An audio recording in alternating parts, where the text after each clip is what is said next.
Gi-imbentaryo karon sa kagamhanan sa dakbayan sa Lapu-Lapu ang mga dokumento sa mga gihimong access sa mga concrete wall paingon sa dome. Ang masutang mituyo pagguba sa mga concrete wall nga walay pagtugot sa gobyerno posibleng mapasakaan og kaso matod sa city attorney. Si Luan Merondina sa report.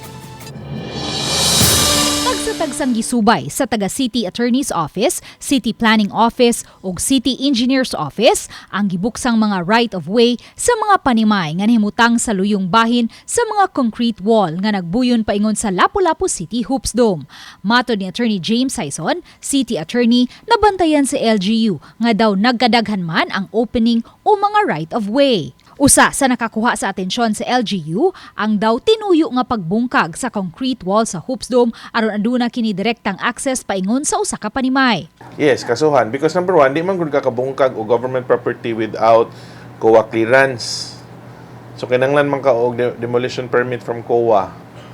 Unya dapat i-declare sa ginanamo nga for demolition. Yeah, on their own, that's a government property.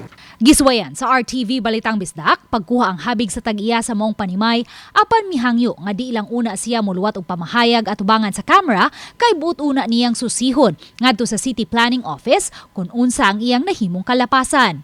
Kung mapamatud-an man nga gituyo pagguba ang concrete wall nga gipabarog sa gobyerno, matod ni Attorney Sison, posibleng mag-atubang og special cases of malicious mischief ang nagbuhat niini. This will fall on special cases of malicious mischief kay government property man.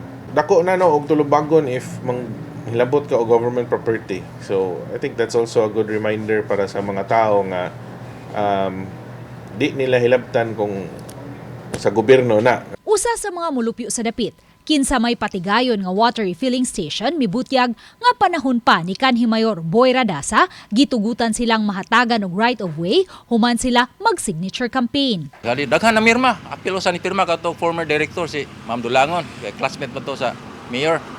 Pirma kay taga diri mito ako to maguwang. Moto nga pag abot almost mga 500 dito na mirma ana gyud. Gidaan ako balik nga to sa Vice Mayor's office ni former Vice Mayor Mario Amores. Moto nga nalipay mi kay gi-open, gitangtang ang mga kuan.